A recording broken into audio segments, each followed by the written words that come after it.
வந்தீங்க ஐஸ்கிரீம். வந்து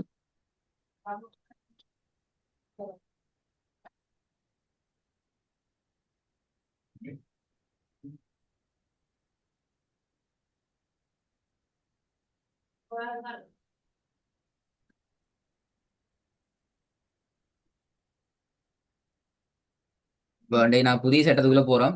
போன கிளாஸ்ல போயிட்டு சின்வான் துன்யா அதெல்லாம் போயிட்டு தேடினீங்க அப்படியா? ஆ, பார்த்தேங்க. பார்த்தேன். ஓகே, நல்லா ஹைர். அப்ப புதிய விஷயங்கள் அதுல விஷயங்கள் ஒன்றும் இல்லையே, வேற என்ன வந்தீங்கதா? ஆ இல்லைங்க. இல்ல ஹைர். அப்ப நாங்க இன்றைக்கு புதிய சட்டத்துக்குள்ள போறோம். எங்கிட்ட சுக்கூன் செய்யப்பட்ட நூன் தன்மையினுடைய நாலாவது இறுதியுமான சட்டம். இது ஒரு புதிய சட்டம், புதிய பெயர். இதுக்கு முன்னாடி நாங்க பல பெயர்களை கேள்விப்பட்டிருந்தாலும் இந்த பெயர் எங்களுக்கு கொஞ்சம் புதிய பெயர். இக்குலாப். என்ன பெயர்? குலாப். இக்குலாப். இக்குலாப் என்று சொன்னால் ஒரு எழுத்தை இன்னும் ஒரு எழுத்தாக நாங்க மாற்றுதல் அல்லது ஆ பிரட்டுதல். அப்படி நாங்க பிரட்டி எடுப்போம். மாற்றி ஓதுதான் இக்குலாப் என்று சொல்றது அர்த்தம். ஒரு எழுத்து இன்னும் ஒரு எழுத்தாக மாறணும் எங்க. ஆ, இக்குலாப் என்று சரி. சொன்னா மாற்றுதல், புரட்டுதல். இதனுடைய எழுத்து ஒரே ஒரு எழுத்து தான். இப்ப நீங்க அலிஃப்ல இருந்து யா வரைக்கும் உள்ள எழுத்துக்கள் எல்லாத்தையும் எடுத்து பார்த்தா விளங்கும் உங்களுக்கு. எல்லாத்தையுமே நாங்க என்ன ம் செஞ்சுக்கிறோம், இந்த 4 சட்டங்களுக்கு கூட கொண்டு வந்துட்டோம். சிலதுகளை ஆம். இலுகாரி கொடுத்தோம். சில எழுத்துக்களை, சாரி, ம் சில எழுத்துக்கள் அல்ல, நிறைய எழுத்துக்களை இஹ்ஃபா பெற்றுக்கொண்டது.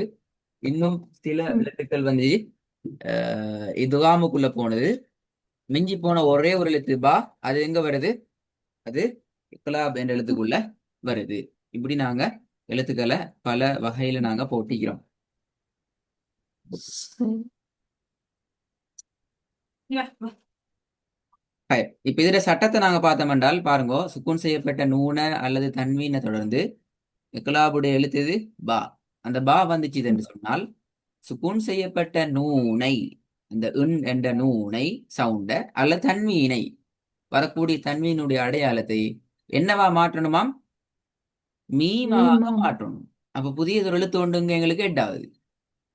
சட்டத்திலிருந்து முழுமையாக வேறுபட்ட ஒரு சட்டம் ஒண்ணுங்க ஜாயின் ஆகிறத நாங்க பார்க்கலாம். மீமாக நாங்க மாற்றி குன்னாவோட ஓதணும். ஹைர். இப்போ இந்த உதாரணத்துல பாருங்க, சுக்கூன் செய்யப்பட்ட நூன் இருக்குது, பக்கத்துல பா வந்திக்குது. பொருவான்ல எங்களுக்கு ஒரு ஈஸியான மெத்தட் ஒன்று போட்டு காட்டிப்பாங்க. என்னன்னு சொன்னால் அந்த நூனுக்கு மேலேயே ஒரு சிறியதொரு மீம், ஒரு அடையாளம் கொண்டு மீம். போட்டிப்பாங்க. அப்ப அதோட மீனிங் என்னன்னு சொன்னால், அதோட மீனிங் என்ன?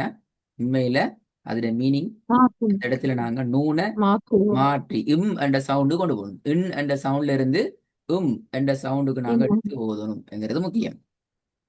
பிஸ்மில்லா. ஓதுங்க பாப்போம் இந்த சரி. வசனம். ம். بسم الله الرحمن الرحيم. وما تفرق الذين أوتوا الكتاب إلا من بعد ما இல்லா என்றது பிழை. جاءتهم البينة. இல்ல மின் பஅதி.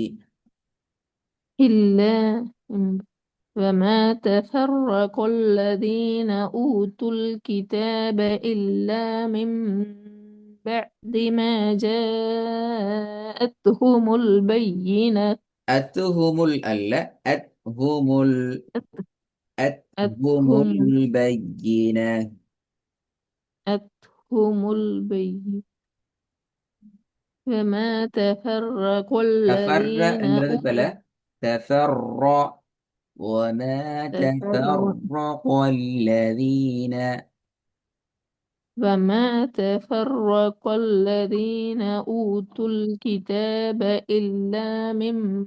بعد م? إلا من بعد. من بعد وما تفرق تفرّ بلا. الذين أوتوا وما تفرق الذين أوتوا الكتاب إلا من بعد ما جاءتهم ما البينة. جاء ميமையும் மீம் நிட்டுங்க. மீமை நீட்டிட்டு தான் ஜிம்முக்கு வரணும். ما ما جاء جاءتهم البينة. وما تفرق الذين أوتوا الكتاب بعد إلا من بعد ما جاءتهم البينة திருப்பி போதுங்க. وما تفرق الذين أوتوا الكتاب بعد إلا من بعد ما جاءتهم البينة திருப்பி போதுங்க. وما تفرق الذين أوتوا الكتاب بعد إلا من بعد ما جاءتهم البينة குட். இப்ப இந்த இடத்துல பாருங்க சட்டம் எப்படி வருகிறது. சுக்கூன் செய்யப்பட்ட நூனை அடுத்து குலாபடி எழுத்து பா வந்துள்ள மையினால் சுக்கூன் செய்யப்பட்ட நூனை சுக்கூன் செய்யப்பட்ட மீமாக மாற்றி ராகத்தோட உண்ணாவோட ஓதணும் என்று சட்டம் மாறுது. சரி ஹாய் உங்களோட ஓதும் பாபு பெஸ்ட்டாக ஓதுங்க. كلا لينبذن في الحطمة ஹூ என்கிறது பில. ஹூ துவா. حطمة حطمة كلا لينبذن في الحطمة திருப்பி ஓதுங்க. كلا لينبذن في الحطمة ஓகே ரெண்டாவது. فما تفرق الذين أوتوا الكتاب إلا من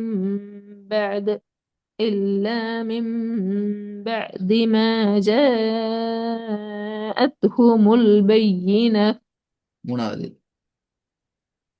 وأما من بخل பா பில. واستغنى பாஹில பில.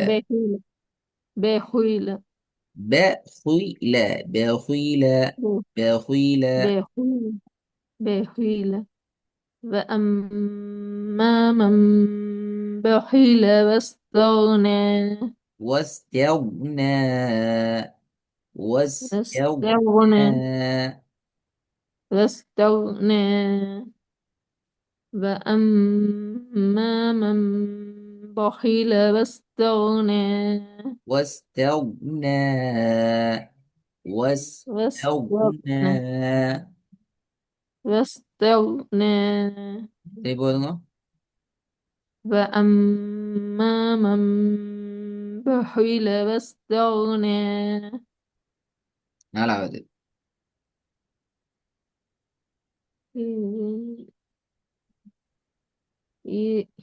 إذ انبعث أشقاها சரி போதுங்க.